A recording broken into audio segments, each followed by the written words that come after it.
Welcome to 3T TV. ఈరోజు మనం senior నాయకులు రజక సంఘం జాతీయ కన్వీనర్ అయినటువంటి నడిమిటి సీనియర్ దగ్గర ఉన్నాము. వారు బీసీ వాదంతో అతి త్వరలో రాబోయే పార్లమెంట్ ఎన్నికలలో మరి బీసీలకు సీట్లు కేటాయించాలని ఉద్యమంగా వారు ప్రయత్నాలు చేస్తున్నారు. మరి బీసీ వాదం బలపడుతుందా, గెలుస్తుందా, ఏం జరగబోతుంది వారి మాటల్లో అడిగి తెలుసుకునే ప్రయత్నం చేద్దాం.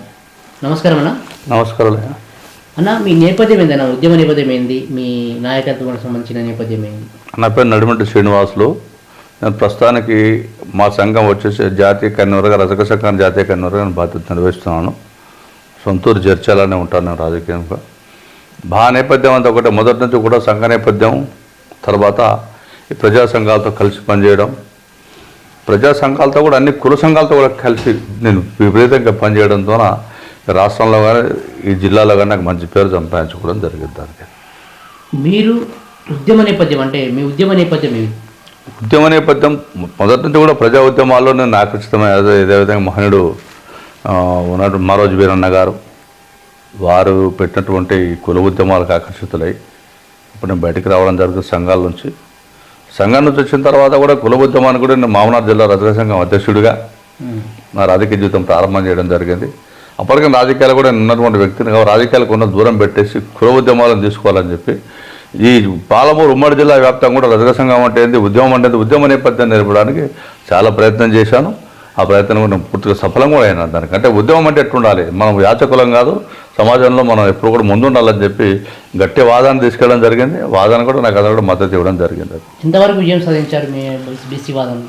బీసీ వాదనలో విజయం అంటే లేదు, ఎందుకంటే సమాజంలో బీసీలో మొదటి నుంచి ఉన్నటువంటి కులాలు ఏవైతున్నాయో ఇవన్నీ కూడా నిష్పత్తి కులాలు, లేకపోతే ప్రభుత్వానికి ఉత్పత్తి కులాలు అని చెప్పి ఒక పేరు పెట్టేసి రజకులు, నాయ బ్రాహ్మణులు, ముద్రాజులు, యాదవులు, ఓడ్ల, కమ్మరి, ఈ కంసాలు, పద్మశాలు ఎవరుతున్నారో సమాజానికి మేము వస్తువులను తయారు చేసే కేవలం మమ్మల్ని యంత్రాలుగా మార్చింది ఈ సమాజం అంతా.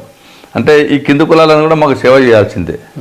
కాబట్టి మీరు రాజకీయంగా ఎదుగుతాను ఒక శాసనం అంటే మొదటి నుంచి 400-500 ఏళ్ళు జరిగిందా, 100 ఏళ్ళు జరిగిందా, ఇది పూర్తిగా మా మీద ఏమిటంటే బీసీలు రాజకీయాలకు పనికిరాలనే ఒక సంకేతాన్ని సమాజానికి బలంగా పంపించడం జరిగింది. అంటే ఇంతవరకు రాజకీయంలో చాలా మంది బీసీ నాయకులు చేసిన మినిస్టర్లు కూడా చేసిన వాళ్ళు ఉన్నారు. అప్పుడు కుల ఉద్యమాలు లేవు, ప్రజా ఉద్యమాలే. రాజకీయ అంటే ప్రజాసేవనే వాళ్ళు లక్ష్యంగా ఎంచుకున్నారు. ఏ కులం ఉన్నా కూడా కులం ప్రస్తావన ఎక్కడ వచ్చేది కాదు. అప్పుడు కుల వ్యవస్థ ఎక్కువగా ఇప్పటికంటే కుల వ్యవస్థ ఉంది కానీ కుల వ్యవస్థ ప్రచారం లేదు అప్పటికి. పలానా మనిషి కులం అని చెప్పేది తప్ప ఆయన ఇప్పుడు నేను ఇదే కులంలో ఉంటా, నా కులం నాకు కావాలని మాట్లాడేది కాదు. ఇప్పుడు కుల వ్యవస్థ ఎందుకు ఏర్పడాల్సి వచ్చిందంటే ప్రభుత్వాలు కొన్ని వర్గాలకు మేలు చేసే విధంగా నిర్ణయాలు తీసుకున్న తర్వాత ఒక వర్గానికి మేలు చేసి ఇంకో కులం లేచి కూర్చుంటుంది. అయ్యో నాకు అన్యాయం చేసింది కాబట్టి మనం ఎందుకు తయారు కాకూడదని హక్కుల కోసం ఉద్యమం ఎందుకు చేయాల్సి వచ్చిందంటే ఈ ప్రభుత్వం ఏదైతే రాయితీలు ప్రకటించిందో, లేదా ఈ విద్యా వ్యవస్థ కానీ అన్ని నేపథ్యంలో తీసుకుంటా కూడా కింది కులాలను ప్రోత్సహించే పని పెట్టుకొని బీసీ కులాలను ఎదొక్కే పని చేసింది. అంటే ఉదాహరణ తీసుకున్నప్పుడు బీసీఎస్లు ఉన్నారు, రాజ్యాంగంలో వాళ్ళకు విశాపాలు కల్పించి సమాజం అట్టడుగు వర్గం అని చెప్పి ఒక 10 ఏళ్ళు అని చెప్పి అంబేద్కర్ గారు రిజర్వేషన్ కొడితే ఇప్పుడు 75 సంవత్సరాలు రిజర్వేషన్ కొనసాగుతాం. బీసీలకు రిజర్వేషన్స్ ఏమున్నాయి? విద్యలో రిజర్వేషన్స్ ఉన్నాయి, ఉపాధిలో రిజర్వేషన్స్ లేవు. తర్వాత బ్యాంకులకు వెళ్ళి బీసీ కనుక ఒక 10,000 లోన్ అడిగితే వానికి సుఖాలు చూపిస్తారు. బీసీ కార్పొరేషన్ పేరుకి పెడతారు. బీసీల గురించి రోజు ప్రతి ఒక్క నాయకుడు ఉదయం లేస్తే సాయంకాలం 6 గంటల దాకా బీసీల సంక్షేమంకే మాట్లాడతారు. కానీ అందులో నిధులు ఉండవు, దానికి విధులు ఉండవు. డబ్బులు ఇవ్వడన్నా పోనీ సంక్షేమం ఎట్లా జరగాలంటే బీసీల కోసం పాటుపడేందుకు 1,000 కోట్ల 2,000 కోట్ల ప్రకటించాలి. ఎస్సీఎస్లకు ఎట్లయితే మీరు రాయితీలు ఇస్తూ ఉన్నారో ఆ విధంగా బీసీలకు రాయితీలు ఇవ్వాలి. అది ఎక్కడ జరుగుతుందో అసలు ఎక్కడ జరగట్లేదు. దాని గురించి ఈ ప్రభుత్వాలు కూడా ప్రతి పార్లమెంట్ కానీ ఎమ్మెల్యే ఎలక్షన్స్ కానీ ఎమ్మెల్యేలు ఏం చేస్తారు, ముందుగా రాగానంటే బీసీ బడ్జెట్ పెద్ద ఎత్తున ప్రవేశపెడతారు. అమౌంట్ బీసీలకి ఈసారి 1,000 కోట్లు ఇస్తున్నాం. ఆ పేపర్లోనే ఉంటుంది అక్షరాలు, అవి కార్యాచరణ మటుకు రాదు. ఏ కులమైనా సరే మిగతా కింది కులాలు బీసీ కులాలో ఎవరైతే మేము కంప్లీట్గా సమాజానికి ఉత్పత్తి కులాలుగా మారిపోయినాం. మేము లోన్స్ ఇవ్వరు, మాకు 2 లక్షల లోన్ ఇవ్వంటే నాణయాతన పెడతారు. అందుకే దాని మీద బీసీ ఉద్యమాలు బయటకు రావడం జరిగింది. అన్న, మీ నేపథ్యం ఏందన్నా? ఇంతకుముందు తెలంగాణ కోసము ఎన్నో పోరాటాలు చేసి తెలంగాణ సాధించుకున్నాము, ఉద్యమాలు చేసి ఉద్యమాల్లో భాగంగా పెద్ద సంఖ్యలో బీసీలే ఉన్నారు. కాబట్టి ఇలా ఎక్కడ చూసినా బీసీల ఓట్లతోనే రాజ్యాధికారాన్ని ఏలుతున్నారు. కాబట్టి మాకు ఎలాంటి భేదాభిప్రాయం లేదు. మేము అన్ని పార్టీలకు కూడా బీసీలము సపోర్ట్గానే ఉన్నాము. కానీ బీసీలకు ఎక్కడ కూడా రాజకీయంగా అన్యాయం చేస్తారు కనుక బీసీలకు ఈరోజు 2024 పార్లమెంటు ఎలక్షన్లు జరగబోతున్నాయి. కాబట్టి బీసీలకు మహబూబ్నగర్ పార్లమెంటు టికెట్ అన్ని రాజకీయ పార్టీలు బీసీలకే ఇవ్వాలని మా యొక్క డిమాండ్. నా పేరు కంచనపల్లి చెన్నయ్య, ముదిరాజు మహాసభ జిల్లా కన్వీనర్. అయితే ఇప్పుడు బీసీ వాదంతో మీరు పార్లమెంట్ టికెట్ అడుగుతున్నారు. అవును. కానీ బీసీలలో కూడా వివిధ సంఘాలుగా విడిపోయి ఉన్నారు కదా, ఐకమత్యం లేకుండా ఉన్నారు కదా, మరి అది సాధ్యమవుతుందంటారా? దీంట్లో ప్రధాన భూమిక ఒకటి గమనించాల్సింది ఏంటంటే, ఈ బీసీ కులాల్లో అంటే మెజార్టీ కులం అంటే సమాజపరంగా సమాజంలో ఉన్నటువంటి కొన్ని కులాలు, యాదవులు, పద్మశాలులు, మున్నూరు కాపులు, రజక, నాయబ్రాహ్మణ, ఓటర్, కొన్ని కులాలు ఏవైతే ఉన్నాయో ఈ సమాజపరంగా సమాజాన్ని కూడా వాళ్ళ నిష్పత్తి ప్రకారం ఉన్నారు వాళ్ళు. అయితే మొదటి నుంచి బీసీ సంఘాలుగా అనేక మంది ఆర్కొస్తున్నారు లాంటి వాళ్ళు కానీ, గతమంది విజయ నాలుగోరం కానీ కొంతమంది కూడా ప్రయోగాలు చేస్తూనే ఉన్నారు. నిరంతరంగా ప్రక్రియ జరుగుతూనే ఉంది బీసీల మేకం కావాలని. బీసీల మేకం కావడానికి ఎలాంటి సంశయం లేదు దీంట్లో. అంతకుముందు కూడా చెప్పాను నేను, ఈ ప్రభుత్వాలు మమ్మల్ని విడగొట్టే పని చేస్తూ ఉన్నాయి. నేను రజక సంఘంగా చెబుతాను, నాకు కొన్ని రాయితీలు ప్రకటిస్తుంది. ఎందుకంటే ఇంకో సంఘానికి వాళ్ళకి ప్రకటించినప్పుడు ఏమవుతారు వాళ్ళు, మాకు కల్మషం సృష్టించి మమ్మల్ని విడగొట్టే పని ఈ రాజకీయ పార్టీలు చేస్తున్నాయి. బీసీ సంఘాలకి కలవడానికి ఎప్పుడు కూడా కలుస్తున్నాం కదా, ప్రతిసార్లు మాట్లాడతాం, అన్ని సంఘాలు కలిసి మీటింగ్లు పెడుతున్నాం, మాట్లాడుతున్నాం. ఈ కుల వ్యవస్థ ఎంత బలంగా ఉంది భారతదేశ వ్యవస్థలో అంటే ఎవరి కులం వాళ్ళకు అడ్డగిరగీసుకొని బతుకుతాం. అదే ఉంది, అగ్ర కులాలు ఉన్నాయి, రెడ్డిస్ కానీ ఇతర కులాలు, వాళ్ళలో కూడా తెగలు ఉన్నాయి. కానీ ఆ తెగలు బయటికి పడవు. మేము రెడ్డిలేమంటాం. కానీ నేను అన్నా కదా, నేను రజకండి, నేను ముదిరాజు అంటే ఇంకో ఆయన నాయబ్రాహ్మణ్ అంటారు. మా కులాలలో విభేదాలను ప్రభుత్వాలు కల్పిస్తున్నాయి. మేము కలిసిపోదామన్నా మమ్మల్ని కలవనీయకుండా ఎక్కడికక్కడ బిగించేసి ఎవరికి వాడు కలవకుండా ఒకరి మీద ఒకరికి చాడీలు చెప్పడమా, లేదా ఒకరికి రాయితీలు కల్పించడం, ఇంకో కులాన్ని కిందికి దొక్కడం చేస్తే అవతల కులం ఆటోమేటిక్గా మాకు యాంటీ తయారవుతుంది. ఈ ప్రభుత్వాలు చేస్తున్న దోబూచులాటలో బీసీ కులాలు విచ్ఛిన్నమైపోతా ఉన్నాయి. దీంట్లో తెలిసినా ఏం చేయగలుగుతున్నాం? ఇప్పుడు ఒక అధికారి కనుక 10 మందికి నేను లోన్లు ఇస్తా, 11 లోన్ అని చెప్పి అక్కడ మా 10 మంది నుంచి ఒకటి లేచి యాంటీ తయారవుతారు.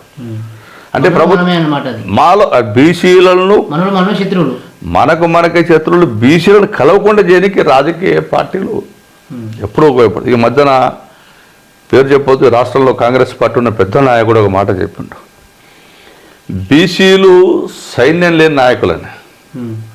బీసీలు నిజంగా సమాజంలో సైన్యం లేదా?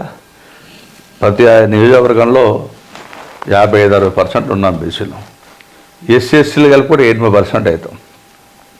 ఇంత పెద్ద ఉన్నటువంటి బీసీలను ఆయన ఆ మాట అనగలిగిన దాని అర్థమైంది, మా బీసీ సంఘాల్లో ఉన్నటువంటి అనైక్యత, మాలో బలహీనతలు వాళ్ళు మాట్లాడడానికి కారణమవుతా ఉన్నది. 1 or 2% అంటే 2-3 నిష్పత్తి. ఒక ఊర్లో అగ్రకులమైన ఎన్ని ఓట్లు ఉంటాయి? 10 ఓట్లు, 20 ఓట్లు, 50 ఓట్లు, 100 ఓట్లు, 150 ఓట్లు. మరి మావేను ఉంటాయి అదే ఊర్లో 1500 నుంచి 2000 ఓట్లు ఉంటాయి. మరి ఎందుకు ఓడిపోతున్నాం మేము? ఆ ఊర్లో ఎవరు చెప్తే గెలుస్తున్నాము? ఆయన చెప్తే మేము గెలుస్తూ ఉన్నాం. తెలియదా మరి బీసీల నాయకులు? తెలియదా? చెప్తున్నా కదా, ఉన్నాం కదా, మన ఓటు మనం వేసుకుందాం అనే జ్ఞానం లేదంటారా? మేము అందుకే ఏం చేసామంటే 2009 నుంచి ఇక్కడ నేను ఈ జిహెచ్లో స్టార్ట్ చేశాను. బీసీ సంఘాలుగా ముందుకు రావాలంటే ఎవరో త్యాగం చేయాలి, ఎవరు ముందుకు రావాలని చెప్పి నేను అప్పుడు నామినేషన్ ఇవ్వడం జరిగింది. బీసీ సంఘాలు ఒకటే పిలుపునిచ్చాం, మా ఓటు మేమే వేసుకుంటాం, మన వాళ్ళకి వేసుకుందామని. కొంచెం కదలికలు ప్రారంభమైనాయి. రాజకీయంగా ఎట్లా ఉందంటే, రాజకీయం కూడా బీసీలకు ఉన్న దౌర్భాగ్యం ఏమేది చేయాలంటే 55-60% రాజకీయాలను బీసీ జనాభా ఉంటే, బీసీ జనాభాలో కొంతమంది కాంగ్రెస్, కొంతమంది టీఆర్ఎస్, కొంతమంది సిపిఐ, సిపిఎం, బీజేపీ, ఎన్ఎస్ పార్టీలు అంటే పార్టీలు కుల సంఘాలుగా, బీసీ సంఘాలుగా ఒక నిరూప సంఘాలుగా విడిపోయినాం. రాజకీయ పార్టీలు విడగొట్టి వాళ్ళు మమ్మల్ని టోటల్ ఆట ఆడుతూ ఉన్నారు. బీసీ సంఘ నాయకులు మేము కూడా ఏం చేస్తున్నాము, కోపనిషంలో సంఘం పెడతా ఉన్నాం. బీసీ చైతన్య వేదిక, బీసీ సంఘాలపై అనేక సంఘాలు సమాజంలో పుట్టుకొచ్చినాయి. ఎక్కడ తీసుకెళ్తా ఉన్నాం మేము? బీసీ నాయకులు అందరం చేస్తున్న పని ఏంటంటే ఏదో ఒక పార్టీకి ఉడిగం చేస్తున్నాం. నా కోసం నేను పని చేయట్లేదు ఇక్కడ. ఆ పెద్ద ఆర్డర్ వేస్తే ఆర్డర్ మీద పాస్ అవుతున్నాం. ఇది వాస్తవ సత్యం. ఇది ఎందుకంటే ఏమి ఆశించి ఏ విధంగా చేస్తున్నారు పార్టీ? ఈ స్వార్థ బీసీలకు ఉన్నటువంటి అల్పబుద్ధి అనుకో, లేకపోతే సమాజంలో ఉన్నటువంటి ఎదగనికి ఒక తార్కాణం అనుకో, లేదా సార్కి చెప్పిన మాట అంటే నన్ను పైకి తీసుకెళ్ళి పదిలో కూర్చోబెడతాను వ్యామోహం అనుకోండి. దీంట్లో వీళ్ళు ఇన్ని సంఘాలు, బీసీ సంఘాలు పుట్టుకొచ్చినాయి. బీసీ చైతన్య వేదిక, బీసీ సామాజిక వేదిక, బీసీ అఖిల పోరాట సమితి, అనేక రంగాలు పుట్టే సంక్షేమ సంఘాలు పుట్టుకొచ్చినాయి. సంఘాలు పెరుగుతుంది తప్ప సమస్యలు తీరట్లేదు ఇక్కడ. సంఘం ఎందుకు పెరుగుతుంది అంటే ఆ నాయకులు 10 సంవత్సరాలు కలిసి పనిచేస్తారు, విభేదిస్తారు, బయటకు ఒక సంఘం పెడతారు. 10 మంది కోసం ఆయన ఏదో రాజకీయ పార్టీ అడాప్ట్ చేసుకుంటే ఇక్కడ రాను డబ్బులు నేను ఇస్తాను నీకు, నువ్వు పని చేయని చెప్తాను. అందుకే బీసీలలో మాలో ఉన్నటువంటి అనైక్యత, మాలో ఉన్నటువంటి అసమానతలను ఈ రాజకీయ పార్టీలు వాడుకొని ఇంకా మమ్మల్ని దూరం చేస్తూ ఉన్నాయి తప్ప బీసీలు కలిస్తే వాళ్ళకు కూడా తెలుసు బీసీలు ఒకటైతే మేము మా మనగడ జాగదని. అందుకే ఏం చేయాలి? ఎక్కడికక్కడ కులాలుగా విడిపోయి, ఆల్రెడీ విడిపోయే ఉన్నాం. కులాలుగా విడిపోయి సమాజంగా కలుద్దామంటే మమ్మల్ని కలవనీయకుండా మళ్ళీ ఒక ప్రయత్నం చేస్తూ ఉండే రాజకీయ పార్టీలు. ఎమ్మెల్యే ఎలక్షన్లలో మీరు అప్పుడు కూడా ఇదేదని చెప్పారు, ఎమ్మెల్యే ఎలక్షన్ కూడా బీసీలకు సీట్లు ఇవ్వాలి, దానికోసం మేము చాలా ప్రయత్నాలు చేస్తున్నామని ఒక 6 నెలల ముందే మీరు కార్యాచరణ మొదలుపెట్టినట్టుగా చెప్పారు. కార్యాచరణ మరి ఎందుకు అక్కడ వర్కౌట్ కాలేదు? కార్యాచరణ మొదలుపెట్టాం. బీసీ ఉద్యమ నేపథ్యం ఉన్నటువంటి వ్యక్తులను సమాజానికి పరిచయం చేయాలి, మా వంతు పాత్ర అందరం పోషించాము. ఇక్కడ ఎంతవరకు సక్సెస్ సాధించారు దాంట్లో ఈ చర్చల్లో మటుకు మేము సక్సెస్ సాధించలేకపోయినాం. ఎందుకంటే ఎమ్మెల్యేగా నిలబడి ఉండే కదా బీసీ నాయకులు బాలవర్ధన్ గౌడ్తో పాటుగా ఆయన బీసీకి చిత్తరంజన్ దాస్ గారు నిలబడ్డారు, ఇంకో తమ్ముడు ఒక లేడీ నిలబడ్డది. అట్లా బీసీలు సుమారు ఈసారి 6-7 మంది నిలబడ్డారు. ఓట్లు కనీసం ఓట్లనే అదే ఇక్కడ చెప్తున్న సమస్య ఏంటంటే సామాజిక వర్గంలో తీసుకుంటే సామాజిక వర్గంగా మాట్లాడకపోతే తన వర్గమే తనకు మద్దతు ఇవ్వట్లేదు. ఎందుకు ఇవ్వట్లేదు ఏంటంటే కులానికి కులం చెట్టు తీసుకున్న చెట్టు సామెత ఉంది, మోటు సామెత. నా కులపోడు నన్ను నమ్మడు, పక్కన చెన్నై నమ్మాల్సిందే. చెన్నై కులాన్ని చెన్నై నమ్మడు, చెన్నైకు నేను మద్దతు ఉండాల్సిందే. అంటే మనలో ఉన్న అసమానత తొలగించే ప్రయత్నం మొదటి నుంచి చేస్తున్నా ఈ పక్క రాజకీయ పార్టీలు కానీ వ్యక్తులు కానీ శక్తులుగా మమ్మల్ని విడగొట్టేందుకు ప్రతి క్షణం వాళ్ళు వాడుకుంటారు మమ్మల్ని. అదే మాకు తెలియకుండా వాడుకుంటారు. నేను చెన్నై కొట్టాలని మేము నిశ్చయించుకోము, కానీ మా ఇద్దరి మధ్యన విభేదం ఇంకొక నుంచి పెడతారు, స్టార్ట్ చేస్తాం. ఈ చెన్నై గారు వచ్చి మెల్లగా చెప్తాడు సాటి, అరే చూసినావా నీ గురించి ఆయన అడ్డు చెప్పిండాను. ఈయనేమనుకుంటాడు, నిజమే కదా ఆయన మొన్నదాకే నెంబర్ రొట్టె తిరిగిన కానీ తెల్లారికి వెళ్ళి బంద్ చేస్తాడు. అంటే బీసీలకు ప్రభుత్వ పరంగా మేము కోరేది ఏంటంటే చట్టసభల్లో వాటాడుకుంటున్నాం. అంబేద్కర్ గారు ఆ రోజు రాసిన రాజ్యాంగంలో ఎస్సీలకు ఎస్టీలకు రాజ్యాంగంలో వాటా కల్పించాడు, పార్లమెంట్లో కానీ అసెంబ్లీలో కానీ. ఆ నేపథ్యంలో కనుక బీసీలకు మా వాటా మాకు ఇచ్చిండే ఈరోజు ఈ జిల్లాలో 14 సీట్లు ఉన్నాయి, దీంట్లో 7 సీట్లు మాకు వచ్చేటివి కదా బీసీలకైతే. ఏ కులం ఇంకా సీట్లు నిలబడుతుంది. ఇటు రాజకీయంగా అనగదొక్కే ప్రయత్నం కాకపోతే ఇదేమనుకోవాలి దానికి. ఆయన నెహ్రూ గారు ఉన్నారు, గాంధీ గారు ఉన్నారు, మరి వాళ్ళకి సామాజిక అంశాలు తెలియవా? భారతదేశాన్ని పాలించిన పాలకులకు తెలుసు కదా బీసీ సమాజం పెద్దగా ఉంది, బీసీలకు సీట్లు కేటాయిస్తే బాగుంటుంది, బీసీలతో అవసరం ఏందనుకున్నారు. కానీ ఓటు బ్యాంక్ మటుకు బీసీలు కావాలి నీకు. అందుకే మేము కోరుతున్నది ఏంటంటే చట్టసభల్లో వాటా చేయమని అడుగుతున్నాం, పార్లమెంటులో అసెంబ్లీలో.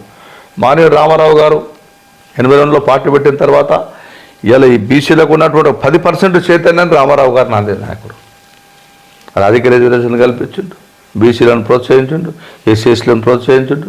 ఉద్యమ నేపథ్యంలో ఎన్టీ రామారావు గారు బీసీలకు చేయూతను అందించిండు. అడిగి హక్కును నెట్టినటువంటి వ్యక్తి రామారావు గారు. రాజకీయంలో తీసుకుంటే చాలా పార్టీలు అదేవిధంగా ఎలక్షన్లో కూడా ఎక్కువ సీట్లు ఎక్కువ ఎమ్మెల్యేలు కానీ గెలిచిన వాళ్ళు రెడ్డి సామాజిక వర్గం సంబంధించిన వాళ్ళు ఎక్కువ ఉన్నారు. మీరన్నట్టు రాజ్యాంగంలో కేవలం ఎస్సీ ఎస్టీలకే రాజకీయ రిజర్వేషన్ కల్పిస్తే వాళ్ళు ఎక్కువ ఉండాలి కదా, మరి వీళ్ళకి ఏ రిజర్వేషన్ లేకుండా కూడా మరి వీరెందుకు ఎక్కువ సంఖ్యలో గెలుపొంది వాళ్ళు రాజాధికారం వాళ్ళ చేతిలో పెట్టుకొని చేస్తున్నారు? వీళ్ళు మొదటి నుంచి చేసింది ఏంటంటే ఆంగ్లేయ ప్రభుత్వంలో కానీ నైజాం ప్రభుత్వంలో కానీ ఎంతో గొప్ప చదువుకున్నటువంటి వ్యక్తులు. ఈ చదువుకొని నవాబుల దగ్గర వీళ్ళ దగ్గర ఊడిగాలు చేసుకుని లేదా పనులు చేసుకుంటూ బతికి జమీందారులు జాగీర్దారులు అయినారు వీళ్ళు. అంటే ఆస్తులు కూడబెట్టుకునే నేపథ్యం వచ్చి ఈ కింది కులాలకు తిండికైనా మాకు తిండి లేదు కదా. వాళ్ళు దయదలిసి ఇంత భూమి దున్నుకోలేకపోతే ఆయన తిండి పెడితే తినే రోజుల్లోంచి రాజకీయ చైతన్యం మాకెందుకు వస్తుంది? నేను ఊళ్ళో సర్పంచ్ నేను నిలబడతానే ధైర్యం ఆ రోజులు ఎక్కడిది? 82 వరకు ఎక్కడ చెప్పండి మీరు ఎస్సీల ఒకసారి. కంటే కూడా కొంతవరకు బీసీ వర్గాలు కొంచెం ఎడ్యుకేషన్ పరంగా తీసుకున్నా ఆర్థికంగా తీసుకున్నా కూడా బెటర్ మంచి స్థాయిలోనే ఉంటారు. మరి వాళ్ళు ఎందుకు అప్పటి నుంచి ఇప్పుడు ప్రయత్నం చేయలేకపోయారు? ఎవరంటున్నావు? బీసీ వర్గాలని కూడా మీరు అన్నట్టు సర్పంచ్లో నిలబడాలనుకుంటే నాకు ఆర్థిక పరిస్థితి అడ్డొస్తుంది అనుకున్న క్రమంలో వీళ్ళకంటే కొంచెం బెటరే కాబట్టి ఎందుకు మీరు ఆ విధంగా చేయలేకపోయారు? మొదటి నుంచి చెప్తున్నాం కదా, ఉత్పత్తి కులాలుగా చూసారు మమ్మల్ని అంతే. బీసీలో ఉన్నటువంటి మెజార్టీ కులాన్ని కూడా చేతివృత్తులు మర్చిపోయినాయిగా అన్నారు. జనాభా పరంగా కూడా ఐకమత్యం సంఖ్యాబలం చాలా ఎక్కువ ఉంటుంది కదా. అలాంటి టైంలో మిగతా అగ్రకులాలు మీరు అన్నట్టు అగ్రకులాలకు భయపడాల్సిన అవసరం ఏమున్నది? అగ్రకులాలకు భయపడి కాదు మొదటి నుంచి. అంటే ఈ నైజాం వ్యవస్థ ఏర్పడ్డప్పుడు, అంతకుముందు ఆంగ్లేయ ప్రభుత్వం ఏర్పడ్డప్పుడు కేవలం మేము కట్టుబానిసలమే. బానిసలం అంటే బానిసలమే. బీసీ కులాలన్నీ కూడా బానిస కులాలే. దీంట్లో తీసుకట్టు ఇవ్వాలి, నా కులం పెద్దది నీ కులం చిన్నది కాదు. ఈ కుల వృత్తులు ఏర్పడిన వాళ్ళకి కుల వృత్తుల మీదే కొన్ని వందలేళ్ళు అలవాటు పడినా మా తాతలు ముత్తాతలు మాకు నేర్పింది ఏంటంటే వాళ్ళతో మంచిగా ఉండాలి, అడ్డం పోగొట్టాట, మాట్లాడదు, ఎదురు మాట్లాడదు. ఎదురు మాట్లాడదు అంటే ఏం చేయాలి? చెప్పిన పని చేయాలి, పెడితే తినాలి. ఇది కొన్నేళ్ళు మాకు అలవాటు పడిపోయింది. ఒక రోజు రెండు కాదు, 100 ఏళ్ళు మాకు అలవాటు పడిపోయి ఒక్కనాడు తిరగబడే అవకాశం ఎందుకు వస్తుంది మనిషికి? ఆస్కారం కూడా లేదు కదా దాంట్లో. ఇవాళ ముదిరాజులు కొంచెం రాజకీయంగా ఎదిగారు, తర్వాత పద్మశాలు ఎదిగారు, కొంతమంది మున్నూరు కాపుస్ ఎదిగారు, గౌడ్స్ ఎదిగారు రాజకీయంగా. మిగతా కులాలు రజకులు ఈ మధ్యన మా సాధనార్ ఎమ్మెల్యే వారు గతంలో ఒక ఆయన ఉన్నాడు ఎమ్మెల్యేగా. తర్వాత నాయ బ్రహ్మలకి ఇప్పటిదాకా లేరు. తర్వాత ఒడ్ల కమ్మలకి ఎవరైనా అంటే వాళ్ళు ఈ సమాజానికి పరిచయం లేని వ్యక్తులు లాగా వారు. అంటే కుల ఉద్యమాల నుంచి బయటకు వచ్చిన వ్యక్తులు కాదు. కులంతో సంబంధం లేకుండా ఆ పార్టీ గెలిచింది కాబట్టి కమ్మరైనా ఒడ్డైనా గెలిస్తే ఆయన చుక్కును కూసుకుని కూర్చుంటాడు. అంటే కుల నేపథ్యంలో అలవాటు ఉన్నటువంటి వ్యక్తులు సమాజం ఎక్కడో చోట బయటకు పడతారు. కుల నేపథ్యం లేని వ్యక్తులు నేను ఒక్కనే గెలిచిన నాకు ఒక్కటే సమాజం, నా కులంతో నాకు ఈయనే ఉంటుంది అని చెప్పి. దీంట్లో లోపం ఎందుకు జరుగుతుంది, లోపభూయిష్టంగా ఎందుకు తయారైంది అంటే వాస్తవాన్ని పక్కన పెట్టేసి సమాజం మా పైన రుద్దినటువంటి వ్యవస్థ ఏంటంటే బీసీలో అణిగి ఉండాల్సిందే, అధికారం మేము చేయాల్సిందే. అది నిరంతరం సాదుకుంటూ పోయింది, పాతుకుపోయిందాన్ని. ఇప్పుడు పాతుకుపోయిందాన్ని మేము పెగిలించే ప్రయత్నం చేస్తున్నాం. ఇలా మామనార్ పార్లమెంట్ మీద మేము ఎందుకు దృష్టి పెట్టడం జరిగిందంటే బీసీలు అందరం ఏకం కావాలి. ఇప్పుడైతే మనం ఒకసారిగా మరి ఎన్నికలప్పుడు కాలేదు, ఓటప్పుడు ఎట్లా కాము కదా. పోనీ మా దాంట్లో ఒకరు మంచి వ్యక్తిని ముందుకు వస్తే ఓటేద్దామన్న సంకల్పం ఉంటే బీసీలలో కూడా లోపం ఎక్కడ జరుగుతుందంటే ఏ కులం వ్యక్తిని మనం పెడతామో రెండో కులాన్ని ఆయన అడాప్ట్ చేసుకోలేకపోతున్నాడు. నేను రజకునుండా ఇటు పక్క ముదిరాజు కానీ, కమ్మరాయన కానీ, ఒడ్లాయన కానీ, నాయబ్రహ్మను కానీ, పద్మశాని కానీ ఇంటికి వెళ్ళి నేను మాట్లాడలేకపోతున్నా అంటున్నా. ఆ లోపం అది ఉంది మాకు. అదిగా సార్ నువ్వు నాకు హాయిలంటారు, నేను బీసీలో పడ్డ చేయూపుతో ఓట్లు లేడు. ఇంటికి వెళ్ళి నువ్వు వాళ్ళ మనిషి కావాలి, అయ్యే ప్రయత్నం చేయట్లేదు. ఇక్కడ బీసీలు ఎక్కడ దెబ్బతింటున్నాను ఏమంటే కులాలుగా కలుపుకుపోయే తత్వం లేదు కాబట్టి కులాలుగా విడిపోయినాం. సమాజంలో మటుకు బీసీలో అని చెప్తాం, కులాలుగా విడిపోయినాం మేము. ఈ విడిపోయిన కులాన్ని కులరైతే సమాజం చేయాలి అనేక మంది కూడా పోరాటాలు చేస్తూ ఉన్నారు.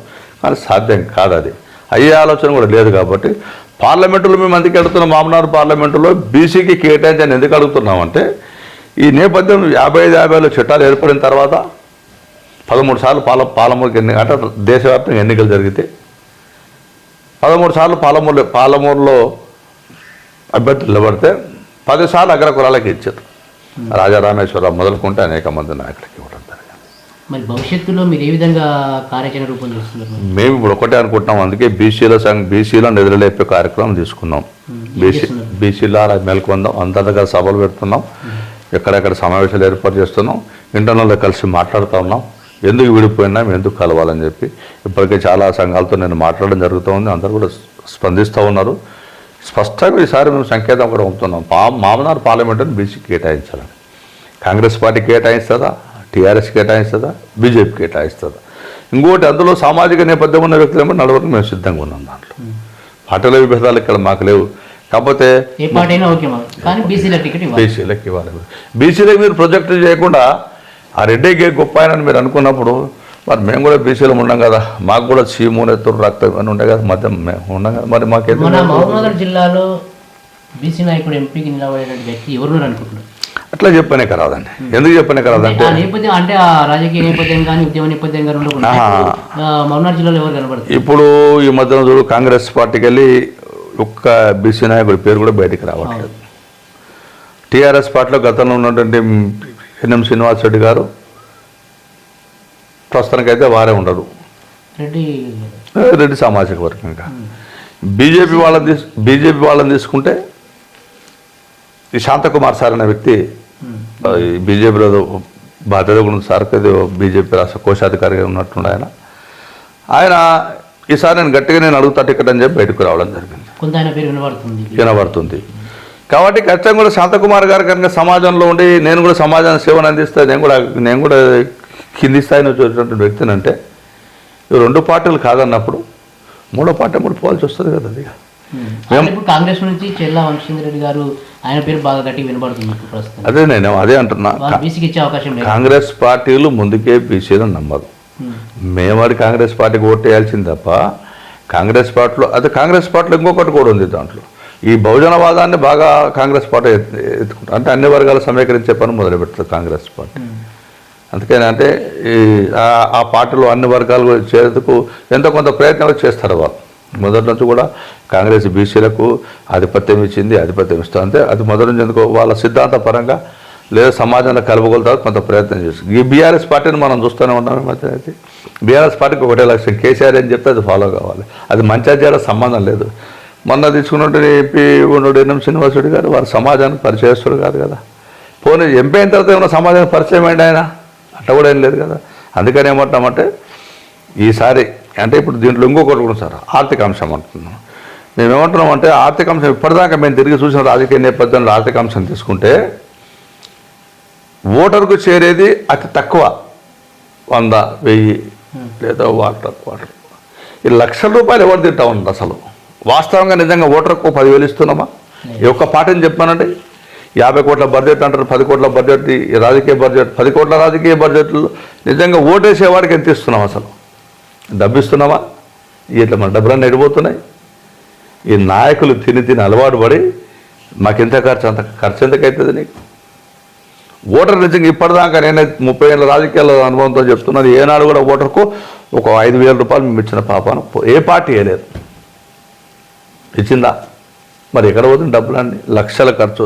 అదొకటి మాకేం సాగు చెప్తారంటే మీ దగ్గర డబ్బులు లేవు కదా. లక్షలు నిజమేంట, మా దగ్గర డబ్బులు లేవు. కానీ నీకు ఎట్లా వచ్చిన డబ్బులు? మరి మేమేమైనా ముంచట్లేదు కదా, ప్రజలను దోపిడీ చేయట్లేదు కదా, భూ కబ్జాలు చేయట్లేదు, భూదందాలు చేయట్లేదు. మరి మాకు డబ్బులు ఎక్కడికి వెళ్ళి వస్తాయి? మా సమాజమే చేకరి చందాల రూపంగా మాకు ఇవ్వాల్సిందే. మేము నేను నిలబడి అనుకోని పాలమూరు జిల్లాకి వెళ్ళి నా సామాజిక వర్గం నా మిత్ర బృందం ఉంటే 50, 10, 20, 100 ఇస్తే అవన్నీ జమ చేసుకుంటే రాజకీయాల్లో పోటీ చేయాల్సిందే. ఆర్థిక వనరుల మీద మాకు ఆశ లేదో, ఆశిస్తామన్నా ఆ రోజుల్లో మా పెద్దలు మాకు సంపాదించలేదు. తర్వాత భూస్వాములం కాదు, భూ వ్యవస్థ నడపలేదు, ఊర్లో కూడా మధ్యపరలం కాదు. ఈ 3 అంశాలు మాకు లోతులే. కాబట్టి బీసీ సమాజం ఇప్పుడు కూడా అక్కడక్కడ కొంతమంది దేశంటారు కానీ మొత్తాన్ని ఏదో నిద్రలేవలేదు, లేపి పని చేస్తా ఉన్నాను దానికి. అది ఇప్పుడు మరి బీసీ బాధతో ముందుకెళ్తున్నారు కదా, ఎన్ని కులాలను బీసీ కులాలను కలుపుకొని వెళ్తున్నారు? మీరు ఎవరికి వారిగా ఉన్నారా, ఎప్పటికైనా కలిసే ప్రయత్నం చేస్తున్నారు? నేనైతే అన్ని కులాలకు కలుపుతా ఉన్నాను. నాయ బ్రాహ్మణులు, పద్మశాలులు, ఒడ్ల కమ్మర్లు, యాదవులు, ముదురాజులు, మున్నూరు కాపులు అందరితో నేను చర్చిస్తూ ఉన్నాను. సమాజంలో ఉన్నటువంటి అంటే ఈ సమాజంలో ఎంతో కొంత ఒక అసెంబ్లీని కొంచెం ప్రభావితం చేయగలిగినటువంటి ఓటు బ్యాంకు ఉన్నటువంటి అన్ని పార్టీలు కలుస్తూ ఉన్నాం, అన్ని సంఘాలను కలుస్తూ ఉన్నాం. రెండయ్యా కలిసి పనిచేస్తామని ఒకసారిగా మనమంటూ చూపకపోతే ఇలా విచిత్రం ఏంటంటే పార్లమెంట్లో బిల్లు పెట్టాలన్నా బీసీ బిల్లు పెట్టరు, అసెంబ్లీలో తీర్మానం చేసి బీసీలోకి ఇస్తారు. మొన్న కేసీఆర్ గారు ఏం చేశారు? 26-27% ఉన్నది, అది 22% చేసిండ్రు. ఎవరు మాట్లాడినారు? మా బీసీ మంత్రులు పార్లమెంట్లో ఉన్నారు కదా, ఈ పార్లమెంట్ జిల్లా మంత్రి బీసీ మంత్రి ఉన్నాడు కదా. ఎందుకు పెడతారు సార్? మరి మేము ఎంత బీసీలను సార్ బయట ఏం చెప్పుకోని వాళ్ళు అడగనరా? అడగాలంటే స్వేచ్ఛ లేదు వాళ్ళకు కూడా మనం అన్ని ఆస్కారం లేదు. అక్కడ ఒక వ్యక్తి ముందల కూర్చొని గట్టిగా ప్రొజెక్ట్ చేసి సార్ ఇది నువ్వు చేస్తున్న తప్పు అనేంత శక్తి వాళ్ళకి లేనట్టే కదా. ఇప్పుడు సర్పంచులు, మన ఊళ్ళో సర్పంచులు తీసుకుందాం, జడ్పీటీసీలు తీసుకుందాం, ఏమైంది? ఎవరు లేదు అసలు. ఎంపీటీసీ మెంబర్లో ఒక బీసీకి ఇవ్వలేకపోయాం. ఎందుకు ఇవ్వలేకపోయారు? మేము ఏం రాస్తే అదే శాసనం. ఈ శాసనకర్తలు అందుకే సమాజం దూరంగా ఇవాళ నెట్టివేయబడ్డారు. ఎందుకు నెట్టివేయబడ్డారు? మనం సామాజిక తెలంగాణ బతుకు బంగారు బాటేద్దన్నాం, తెలంగాణ కోసం పనిచేసినాం, తెలంగాణ ఉద్యమంలో కీలక పనిచేసినాం. మేము కూడా చాకరీ పెట్టినాం రోడ్ల మీద, ఎన్నో కార్యక్రమాలు చేసినాం. తెలంగాణ వచ్చిన తర్వాత ఎవరు పాలైంది తెలంగాణ? మేము సామాజిక తెలంగాణ కోరుకున్నాం. నేను కానీ తర్వాత మా గద్దర్ గారు, మందకృష్ణ గారితో కలిసి పనిచేశాను, గద్దర్తో పనిచేశాను, కేశవరావు జాదవ్ గారితో పనిచేశాను, కొండలక్ష్మణ్ బాబుజీ గారితో పనిచేశాను. నేను ఈ అనేక మంది మహనీయులతోనే కలిసి పనిచేశాను, అనేక వేదికలు ఎక్కాను, వాళ్ళు వెంబడినాను. కుటుంబాలను త్యాగం చేసుకొని, సమాజం త్యాగం చేసుకొని, బాబు కొండలక్ష్మణ్ బాబు గారు చనిపోయిన వరకు ఇంచుమించుగా వారితో అనేక కార్యక్రమాలు పాల్పంచుకోవడం జరిగింది. మరి ఎందుకు చేయాల్సి వచ్చేది మేమంటే ఇది మా కుటుంబ నేపథ్యాన్ని పక్కన పెట్టినాం, ఇక్కడ సమాజ నేపథ్యాన్ని తీసుకున్నాం. ఇక్కడ సామాజిక తెలంగాణ అంటే కింది వర్గాలన్నీ కూడా సమాజంలో ఒక స్థాయిలో ఉంటాయని చెప్పి సామాజిక తెలంగాణ వైపు అడుగు వేయడం జరిగింది. కానీ సామాజిక తెలంగాణ ఎప్పటికి వచ్చింది? ఇది ఇప్పటికీ ఎక్కడికి వస్తుంది తెలంగాణ? ఇప్పుడు ఈ కాంగ్రెస్ పార్టీ అన్న కొన్ని నిర్ణయాలు తీసుకున్న ఈ మధ్యన కాంగ్రెస్ పార్టీ రేవంత్ రెడ్డి గారిని మీ ద్వారా వారికి నమస్కారం పెడుతూ ఉన్నాం. ఎందుకంటే బీసీ కులగాని చేపట్టాలని చెప్పాడు వారు. మేము దాన్ని స్వాగతిస్తున్నాం సంఘాలుగా. సమాజంలో అసలు మేము ఎంతమంది ఉన్నాం మాకు ఇప్పటిదాకా తెలియదు కదా. కేసీఆర్ అమ్మది ఒకసారి ఒక్కరోజు మొత్తం కంప్లీట్ సర్వే తీసి పెట్టిండు. ఆ సర్వేని బయటకు పెట్టండి ఒకసారిగా. ఇప్పుడు రేవంత్ రెడ్డి గారు చేయాల్సిన పని ఏంటంటే ఆల్రెడీ లెక్కలు నీ దగ్గర ఉన్నాయి. ఆ లెక్కలను బయటకు పెడితే రేవంత్ రెడ్డి గారు మేము నిజం కూడా వారికి మా సంఘాల తరఫున, బీసీ సంఘాల తరఫున, కుల సంఘాల తరఫున వారికి అసలు పూర్తిగా ధన్యవాదాలు చెప్తా ఉన్నాం. మేము ఆయన మంచి నిర్ణయం తీసుకున్నట్టు మీ వాట మేము తెలుస్తామన్నాడు, సంతోషిస్తాం, స్వాగతిస్తాం మేము. ఎందుకంటే ఒక డైనమిక్ లీడర్ వచ్చినందుకు ఖచ్చితంగా స్వాగతించాల్సిందే. కానీ అట్లని చెప్పి ఈ బీసీ సంఘాలను మేము బయటకు సంఘాలను వదిలిపెట్టి బయటకు రాలేం. మళ్ళా కుల ఉద్యమాలను పోవాలనుకున్నటువంటి పెరియార్ రామస్వామి మొదలుకొట్టి అనేక మంది అనేక సంఘాలకు కుల ఉద్యమాలు పోవాలని ప్రయత్నం చేసిండ్రు. కానీ కుల ఉద్యమాలు పోవడానికి ఆస్కారం లేదు. కాబట్టి ఈ అట్టడుగు వర్గంలో ఈ మామనార్ జిల్లాను మేము ప్రధానంగా ఎందుకు కోరుతున్నామంటే ఈ మామనార్ పాలమూరు జిల్లాలో 7 అసెంబ్లీ సెగ్మెంట్లో బలమైన బీసీ సామాజిక వర్గాలు ఉన్నాయి దీంట్లో. అందుకని మామనార్ కేటాయించమని అడుగుతున్నాను. మిగతా ప్రాంతాల్లో కూడా కొంత డిమాండ్ అని పడతా ఉంటాను. కదిగా ఎస్సీ ఉన్న కాడ పోటీ చేయడం కదా, ఎస్సీ ఉన్న కాడ ఎస్సీ చేయాల్సిందే కదా, ఏ పార్టీ ఇచ్చినా ఎస్టీకి ఇవ్వాల్సిందే. ఎస్సీ వాళ్ళతో ముందుకెళ్తున్నారు కదా, మరి మిగతా కులాల పరిస్థితి ఏంటి? వాళ్ళని కలుపు ఎస్సీ ఎస్టీలు కూడా కలుపు వెళ్తారా, లేకపోతే ఓన్లీ బీసీలే మాకు కావాలంటారు? కాదు అది మేము ఎక్కడ కూడా మాట్లాడతలే. ముందు సమాజంలో ఎస్సీలు మందకృష్ణ గారి సారథ్యంలో ఎస్సీలు చైతన్యం, లంబాడకల పోరాటం పెట్టిన తర్వాత, మాలజీ విధంగా పెట్టిన తర్వాత లంబాడకులు కూడా చైతన్యమైన రాజకీయం కూడా సర్పంచుల వాళ్ళ వాటా వాళ్ళకు ఉంది. వాళ్ళ రాజకీయం కూడా మాకంటే ఒక అడుగు ముందుకున్నారు ఇప్పుడు వాళ్ళ లంబాడీస్, ఎస్సీలు కానీ ఎస్సీలు కానీ. మిత్రులు మేము దూరం చేయట్లేదు, అసలు మేము ముందు కలవాలని ప్రయత్నం చేస్తున్నాం. బీసీలో మనం ఏకమైతే మాతో పాటుగా ఆ మిత్రులు వస్తారు. మాకంటే వాళ్ళ ఓట్లు మేము ఎందుకు వద్దంటాం? పార్లమెంటు స్థానాన్ని మామూలు పార్లమెంటు స్థానం బీసీలకు కేటాయించమన్నాం అంటే మెజార్టీ బీసీలకు ఇస్తాం కాబట్టి ఎస్సీస్లో కూడా మేము కలుపుకొని నడుస్తాం ముందుకు. వాళ్ళ దూరం పెట్టి మేము సాధించేది ఏం లేదు కదా దీంట్లో. మీ ఓట్లు మాకు వద్దని మేము ఎట్లా చెప్పగలుగుతాం? కేవలం మహబూబ్నగర్ పార్లమెంటు పైన దృష్టి పెట్టారా, మిగతా పార్లమెంటు స్థానాలు కూడా బీసీలకు ఇవ్వాలని అక్కడ ఉద్యమాలు లాంటివి చేస్తున్నారు? చేశాము. మొన్న వరంగల్ ఖమ్మంలో కూడా ఒక వ్యక్తికి బీసీకి ఇవ్వని చెప్పి యాదగిరి అని చెప్పి ఉలింగ యాదగిరికి హైదరాబాద్ కూడా సమాజిక ప్రెస్ మీట్ పెట్టడం జరిగింది. ఆయన కాంగ్రెస్ పార్టీలో టికెట్ ఇవ్వమని అడిగాము. ఆయనకు ఇంకో పార్టీకి టికెట్ రాదు కదా, ఆయనకు ఆ పార్టీలో అడిగాం. దాన్ని కూడా చాలామంది కూడా స్పందించారు. ఖమ్మం జిల్లాలో కూడా ఆయనకు పేరు రాసుకున్నారు కూడా పార్టీలు. సార్ టికెట్ వస్తారా అది వేరే విషయం, అది దృష్టికి వెళ్తుంది. అంటే బీసీ సంఘాలుగా మేము ఎక్కడెక్కడ బలమైన బీసీ నాయకులు అక్కడ మేము ఖచ్చితంగా వాళ్ళు ఎంబడి 4 రోజులు సిద్ధంగా ఉన్నాం. పాలమూరు జిల్లాను ప్రధానంగా పార్టీలు అంటే ఎక్కడ పార్టీలు అక్కడ పనిచేస్తాయి కదా. ఇప్పుడు నేను సంఘంగా మేము ఒకటే చెప్పేది మీ ద్వారా ఏంటంటే కుల సంఘాల నాయకులు మేము పార్టీలు ఉండడం తప్ప మా సమాజం పార్టీలకు అనుబంధం లేదు. రథక సంఘం కానీ, ముదిరాజు కానీ, యాదవులు కానీ, ఇంకోరు కానీ కూడా సమాజం అంతా పార్టీలకు అనుబంధం లేదు.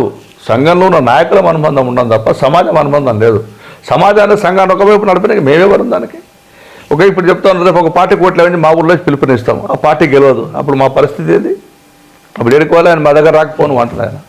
అందుకని కుల సంఘాల ఉద్యమ నాయకులు వాళ్ళకి నచ్చిన పార్టీలో కొనసాగుతుంది తప్ప కులం మొత్తం పార్టీకి అడాప్ట్ కాదు. మేము కూడా ఒకటే పిలుపునిస్తున్నాం, మా బీసీ కులాలను కూడా అన్ని రాజకీయ పార్టీలు చేరమని చెప్తున్నాం. దాంట్లో సామాజిక నేపథ్యం తీసుకోవాలి, సంఘ నేపథ్యం తీసుకోవాలి. ఎవడో పనికిమల దానిలో మేము ఒట్టిగా జాతర చేయమని చెప్పట్లేదు, నీకు భవిష్యత్తు పనికిచ్చే పార్టీలు చేయమని చెప్తున్నాం. మళ్ళీ ఒకసారి మామనార్లో ప్రధానంగా ఎందుకు చెప్పాల్సి వచ్చిందంటే ఇప్పటివరకు ఉన్నటువంటి ఈ 2-3 బీఆర్ఎస్, కాంగ్రెస్, బీజేపీ. కాంగ్రెస్ అయితే ఇంచుమించుగా టోటల్గా వాళ్ళు ఒక వ్యక్తిని డిక్లేర్ చేసే స్థాయికి వాళ్ళు వెళ్ళిపోయినారు. బీఆర్ఎస్ డోలాయమాన స్థితిలో ఉంది. బీజేపీలో తీసుకుంటే ఇప్పుడు శాంతకుమార్ గారు ముందుకు రావడం జరిగింది బీసీ సంఘాలుగా. మిగతా ఇద్దరు కూడా వాళ్ళు పోటీ పడుతున్నారు. అంటే మాజీ ఎంపీ ఎవరు, తర్వాత ఇంకొక నాయకుడు పోటీ పడుతున్నారు. మేమేమంటున్నామంటే శాంతకుమార్ గారికి మీరు అవకాశం ఇస్తే ఖచ్చితంగా బీసీ సమాజం వాళ్ళు ఏమో నడవడానికి ప్రయత్నం చేస్తుంది. పార్టీలు కాదు మాకు ఇక్కడ ముఖ్యం కావాల్సింది, మా వ్యక్తిత్వం మేము చేస్తున్నాం. అది పార్టీ బీజేపీ ఉండని, లేదా ఇంక బీజేపీ కాకుండా ఇంకోరైతే ఇచ్చే ఆలోచన లేదు కదా. అటువంటిప్పుడు మనం ఇంకొన్ని వ్యక్తిని ఇట్లా చేస్తాం మనం. కాబట్టి బీసీ సంఘాలుగా ఆర్థికంగా ఎంతో కొంత పరిపుస్తున్నటువంటి వ్యక్తులు ముందుకు వస్తే ఖచ్చితంగా మేము వారికి స్వాగతిస్తాం. సంఘాలుగా ముందుకు నడవాలని నిశ్చయించుకున్నాం. సమస్యల కోసం పోరాటం చేస్తాం.